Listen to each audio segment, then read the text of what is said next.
Today's episode of I Don't Know Shit About Rules and Regulations because I don't read them, I go by what other people say, will be brought to you by Maxwell House. That's right, it's Maxwell's house. Today we're going to be covering personal conveyance, boys and girls. Let's get into this. Okay, first let's go over the definition. Personal conveyance is when a commercial motor vehicle, CMV, is used for personal reasons while the driver is off duty. The Federal Motor Carrier Safety Administration regulates personal conveyance. Let's go over some examples. Examples of personal conveyance: driving from a driver's lodging to restaurants and entertainment. Commuting between the driver's terminal and their residence. Traveling to a nearby location to rest after loading or unloading. Transporting personal property while off duty. Using PC improperly. This is where, boys and girls, this is where it gets good. Using PC status to advance a load is illegal. For example, if a driver with a loaded trailer makes a stop at a terminal location before proceeding to their house, this is considered furthering commerce. You may move a commercial motor vehicle upon the request of a safety official during the driver's off-duty time. The following are examples of uses of a commercial motor vehicle that would not qualify as personal conveyance and therefore be required to be recorded as driver time.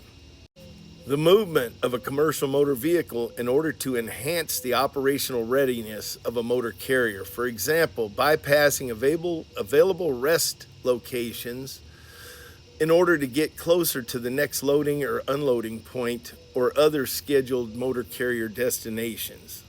After delivering a towed unit and the towed unit no longer meets the definition of a CMV, the driver returns to the point of origin under the direction of the motor carrier to pick up another towed unit.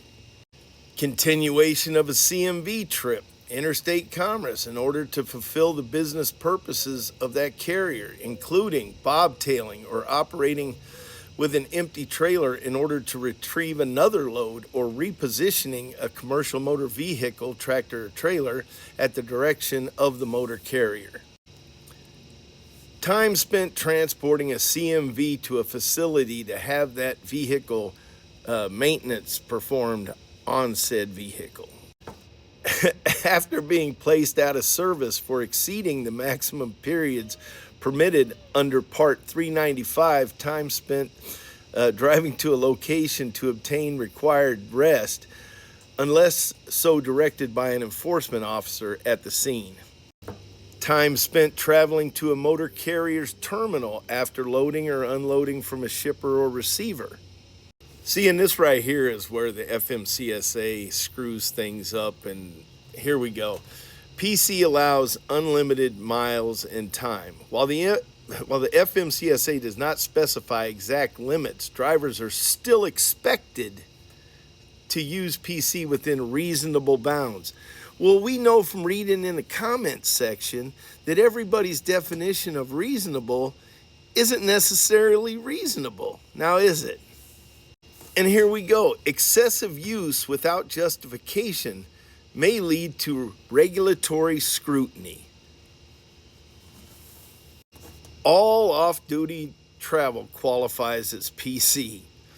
Not all off-duty travel counts as personal conveyance. Any movement, once again, that advances a business purpose, such as driving a vehicle closer to the next load, is not eligible as PC. We can't go over that one enough, can we? Because if you get in an accident and they do a forensic audit on you and they go through all the cameras, this, that, the other, they are going to crawl so far up your rectum that they can tickle your tonsils. When you have a major accident or there's a injury or fatality involved in the accident, and these lawyers are going to subpoena everything.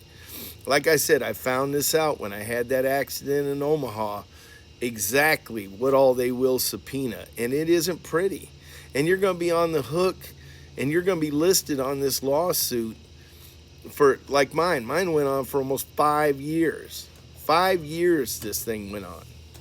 So while you may get away with it and a DOT officer doesn't say this or that, and quit this bullshit of, well, my friend told me or my company said I can. Your company, they can set more stringent rules, but they can't supersede these rules. So my recommendation is to get in there and actually read these things and think like a lawyer. And I don't care what Mad Cow said about he wants to be paid. You know, it goes back to the old CYA thing, man. This is not 1980. This isn't 1990. This is 2025, and everybody's playing for keeps, whether it be the lawyers that are coming after you or whether it be the government officials that are coming after you. Everything, you got to cover your rear end so you're not sued or end up in jail because you misinterpreted or came up with your own interpretation of the rules. And I'm sure nobody stuck around this long, but if you did, pick these things up every once in a while, you know, and just go over them and read industry publications. Get on the internet and don't look at the bullshit forums and all that stuff. Look at the FMCSA's page and things of that nature to learn and cover yourself, because too many of us drivers go by what other people say instead of reading this stuff for ourselves. So with that said, y'all have a great day. If you see me out there, but you're not going to see me today, wave with all your fingers and don't feed the brain stems. And don't become a brain stem. Read people.